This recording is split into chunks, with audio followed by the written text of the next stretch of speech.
La presse, restons groupés, restons groupés, restons groupés, restons groupés, restons groupés, restons groupés.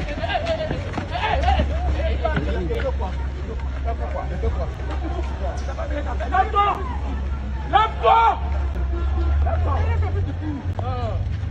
Lève-toi!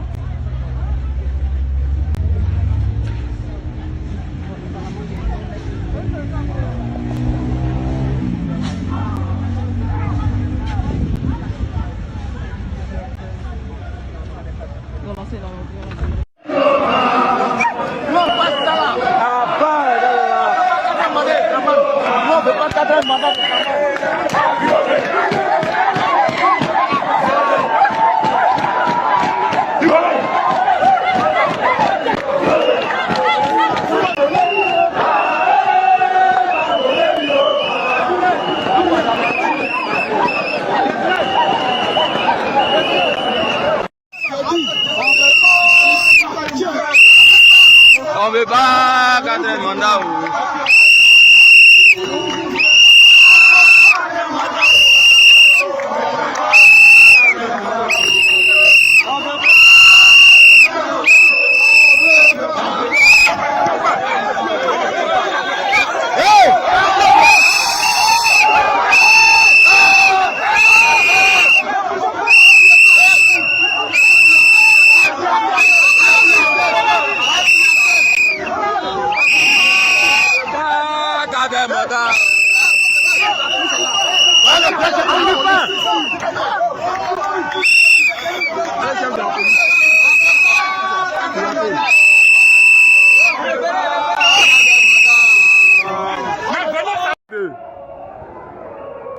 Même à la maison. Hein.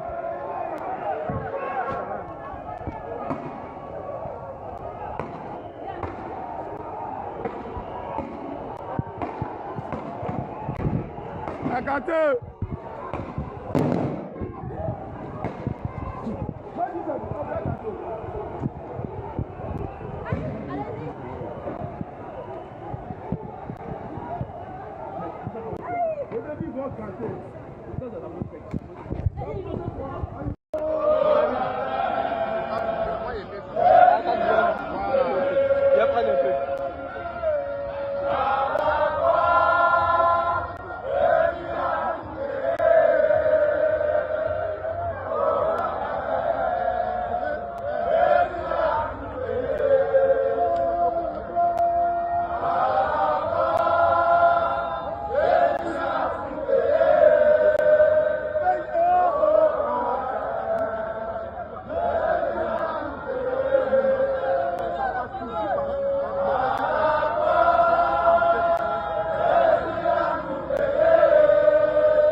Les Ivoiriens sont déterminés. Les Ivoiriens sont déterminés. On a eux.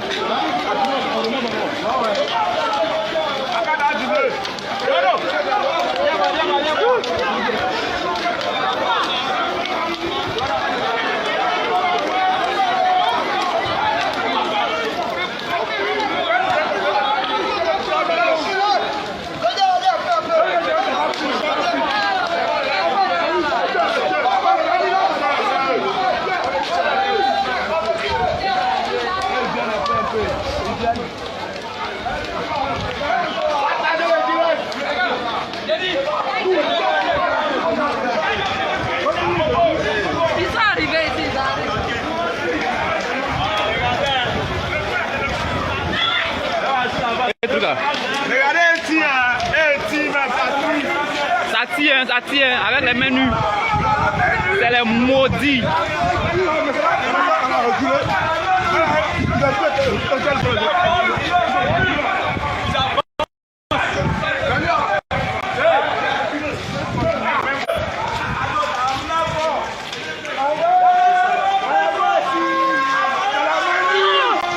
Une simple élection.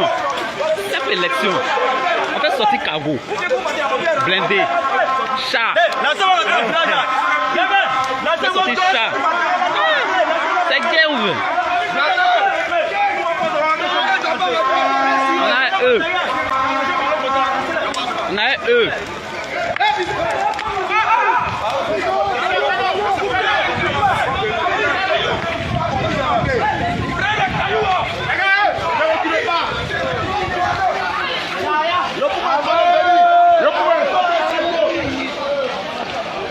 J'ai oublié de couper le direct.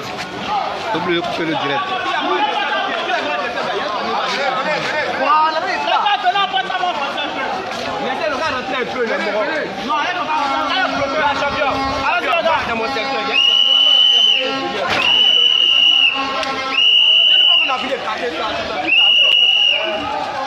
Ils ont pris des gens, ils en ont pris des gens.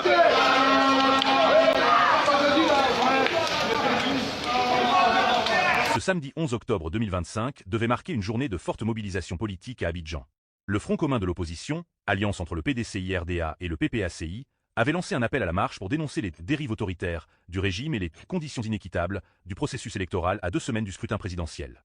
Mais ce qui devait être un grand rendez-vous citoyen s'est transformé en un déploiement sécuritaire sans précédent et en une répression préventive d'envergure.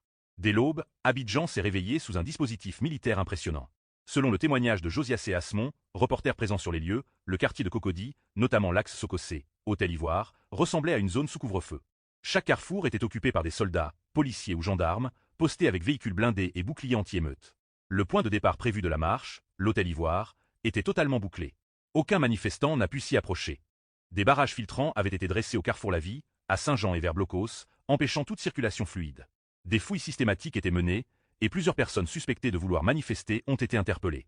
L'atmosphère était lourde, marquée par la méfiance et la peur. Vers 8 heures, des détonations, probablement des grenades lacrymogènes, ont retenti à Blocos, où quelques groupes tentaient de rejoindre le point de ralliement. Des courses-poursuites ont éclaté entre forces de l'ordre et manifestants dispersés. Plusieurs arrestations ont été signalées, des civils embarqués dans des minibus du pôle pénitentiaire d'Abidjan ou dans des cargos de police. Les journalistes n'ont pas été épargnés. Certains, venus couvrir l'événement, ont été bousculés, insultés, voire expulsés des lieux, dans une atteinte flagrante à la liberté de la presse. À la mi-journée, le calme semblait revenir, mais la tension restait vive dans tout le district de Cocody, où le sentiment dominant était celui d'une capitale sous contrôle total. Pour le Front commun, cette marche représentait un acte de résistance démocratique.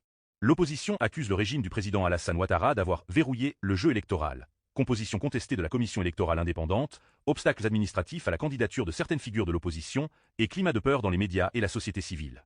Le mot d'ordre du Front commun était clair: défendre la démocratie, la justice électorale et les libertés fondamentales. En maintenant le rappel malgré l'interdiction préfectorale, les responsables du PDCI et du PPACI, Henri Konan Bédié et Laurent Gbagbo, voulaient montrer que l'opposition ne céderait pas face à ce qu'elle considère comme un durcissement autoritaire. Mais pour le pouvoir, l'objectif était d'éviter tout dérapage. Le ministère de la Sécurité a justifié l'interdiction de la marche par des risques de troubles à l'ordre public, arguant que la proximité de l'élection nécessitait la préservation de la paix sociale. Une justification jugée fallacieuse par l'opposition, qui y voit une instrumentalisation de la loi pour museler la rue. Cette journée manquée s'inscrit dans un contexte politique d'extrême polarisation. À 2 semaines du scrutin présidentiel prévu le 25 octobre 2025, la méfiance entre pouvoir et opposition atteint son paroxysme. Le camp présidentiel du RHDP met en avant son bilan économique et la stabilité institutionnelle comme gage de continuité.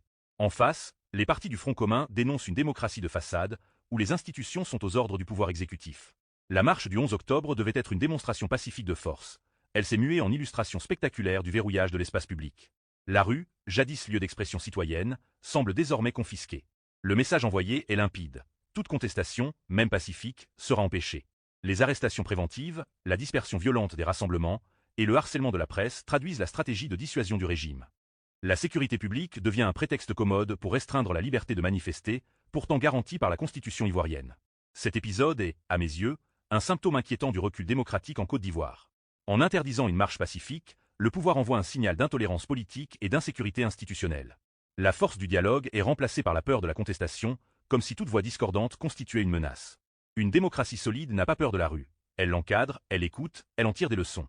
La posture actuelle du gouvernement, privilégiant la force à la discussion, risque d'accentuer le fossé entre dirigeants et citoyens. L'opposition, pour sa part, doit aussi veiller à ne pas transformer la résistance politique en confrontation stérile. Mais lorsque les canaux institutionnels sont verrouillés, la rue devient souvent le seul exutoire possible. En réprimant cette expression, le régime alimente la frustration et la défiance. La journée du 11 octobre 2025 restera donc comme une journée noire pour la démocratie ivoirienne, non à cause d'une émeute, mais à cause du silence imposé à ceux qui voulaient s'exprimer pacifiquement. À l'approche de la présidentielle, la Côte d'Ivoire se trouve à la croisée des chemins. Poursuivre la voie d'un autoritarisme soft, ou renouer avec l'esprit d'ouverture et de pluralisme hérité des luttes démocratiques des années 1990. Le véritable enjeu n'est plus seulement de savoir qui remportera l'élection, mais dans quel climat politique et moral le pays abordera son avenir. Si la peur continue de dominer la vie publique, alors le vote du 25 octobre, quel qu'en soit le résultat, aura perdu son sens profond.